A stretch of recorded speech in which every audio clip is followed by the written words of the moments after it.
Hello there. I am PJ Cubed, and this is episode 0 of this SMP that I am a part of. I am a part of a team of 4, and our goal is world domination. And while I'm going to be doing this series, I will also be role-playing as Tarcain, the Redstone Engineer. Tarcain was born without his left arm deep in the sparse jungle. Because of his disability, the village believed that he would not succeed in life and couldn't leave the village because he was too weak to survive the outside world. And his parents were sadly not there for him either, because his mother was the lead explorer of jungle temples and was not often home because of her demanding work. And his father was the great guardian of the village, the overseer of safety, and the best fighter in 30 years. He saw Tarcain as a failure because he put it in his mind for a long time that Tarcain would never be able to do great things like him and couldn't be the next Guardian.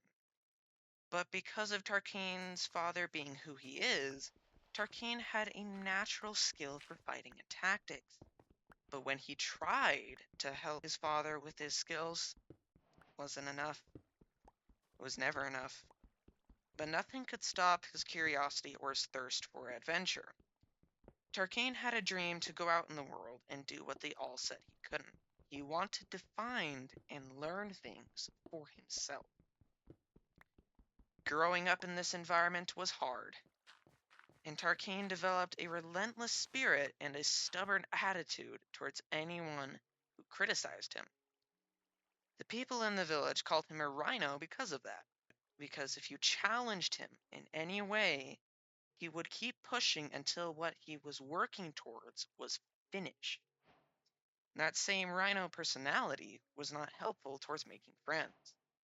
Tarcain made very few friends as a child, and this did something interesting. Instead of crushing his soul thinking he was not worthy of friendship, what few friends he did make instead, he became incredibly loyal towards. And his loyalty was almost boundless. His introduction to Redstone came completely because of his curiosity. When the steampunk and redstone caravan came trading in his village, Tarcain asked to try some redstone, and he very quickly showed talent and love for it. And as a reward, he got multiple stacks of equipment to work with. He quickly made traps for mobs that were way more efficient than what his father's tactics were. Tarcain also made automatic ammo pens and so many other contraptions that revolutionized things in the village. And this was the moment where his father finally realized that Tarcain was not a failure, that he can be helpful in his own way. And Tarcain had finally done it. He had gotten the respect and pride from his father, and his village saw him for something other than his disability. But Tarcain still had a thirst for adventure that needed to be sated. So when the caravan returned, he asked to be trained in redstone professionally. He was accepted, and he trained so much, and then one day, using an amethyst core and an iron shell, he forged a mechanical arm that could hold a shield and a totem and other minor items. And the village was like, he can leave. He can actually go out into the world and not die. And so Tarcain did it. He went off on his first adventure. His first adventure is actually based off of a hardcore world that I played about a year ago. And I unfortunately died, but it's my personal record for the most days that I've ever survived. Tarcain lived in a mountain valley for 102 days and found 2 pink sheep. And this was the place where he traveled to the Nether for the first time, which absolutely crazy experience. And he is actively planning now to raid a bastion for the first time, which is also unfortunately true IRL. Tarkain also made a friend in a dog named Addie. Tarkain loved it there, but was eventually called back to his village to deliver an important trade between his village and a town 2 weeks away. He left Addie in his village because the trip was a long one, and she loved it there, and the kids there adored her. And he was very sure that she was pregnant with puppies. He traveled those 2 weeks and completed the trade, but decided to stay there for a time because he wanted to get to know the people there and, well, experience a very cold snowland rather than his hot jungle. While he was there, he made a new friend as a human. The human friend was like him in a lot of ways. He was adventurous, he was curious, and that was also the place where Tarkain met his happy gas named Pineapple. I know, it is a fantastic name. And this was the place where Tarkain, the first ever in his village to go into the end, and his reaction to this was, that was an experience I will do again, and someday I will understand why the hell Endermen are what they are. Darkain has always hated Endermen because of how they treat humans with a superior attitude. Reason why he hates superior attitude is because that is how his father treated Tarkain when he was trying to distance himself from Tarkain. So his response to superior attitude was because of trauma, and so that response kind of also shows up in his rhino attitude. Like, you give him a superior attitude in some ways, and he will flare up really, really fast.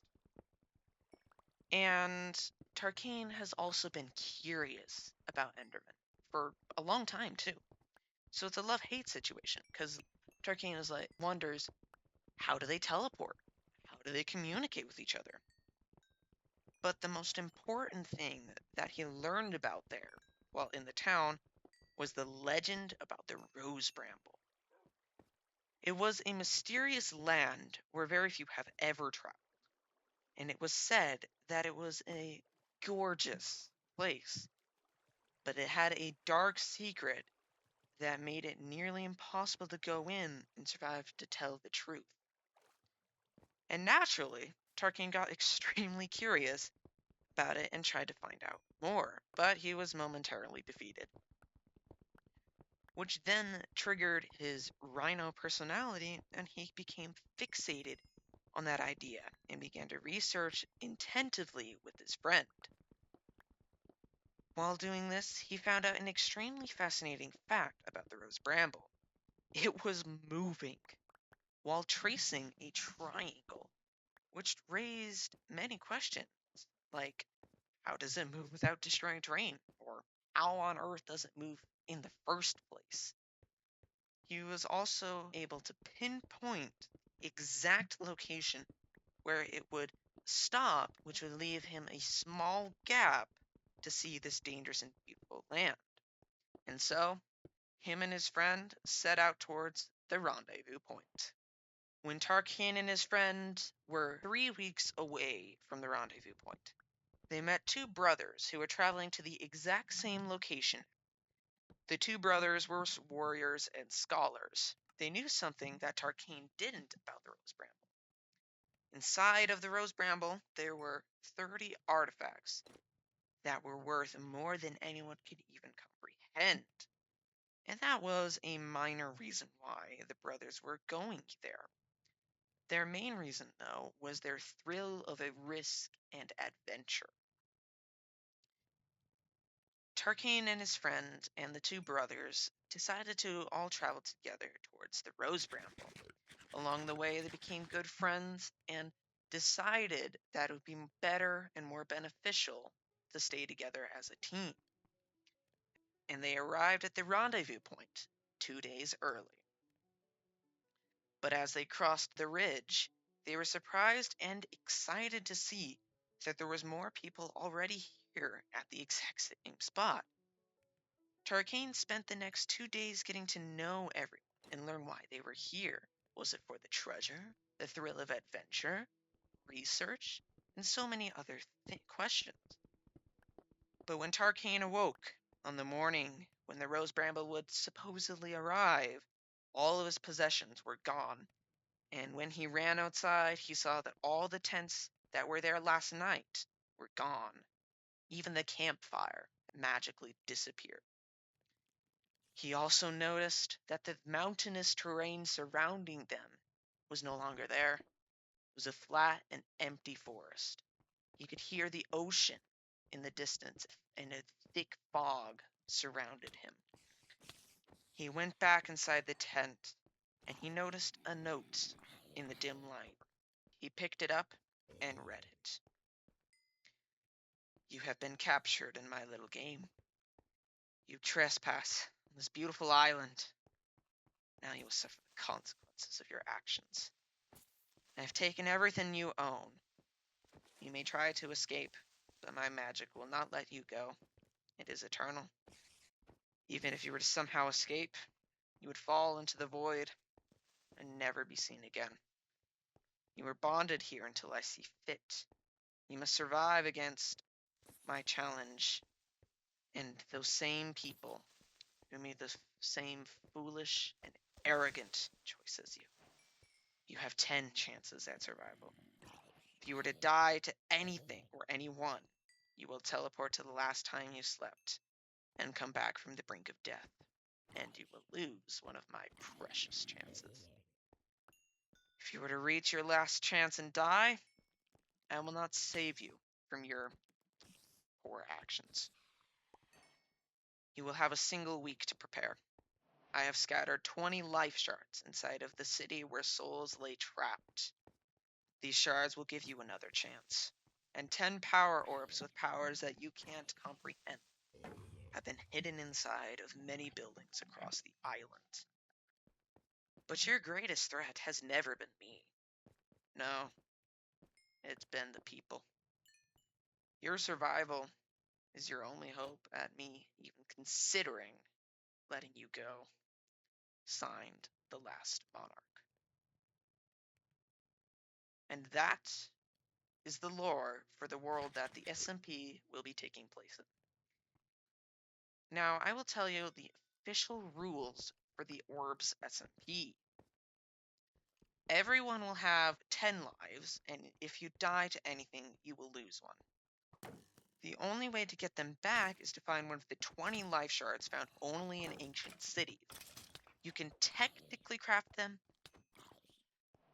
but it is so damn expensive.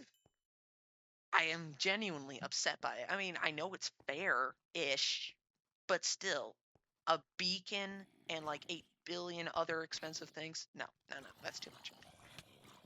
And there are 10 orbs scattered around different vanilla structures in the world.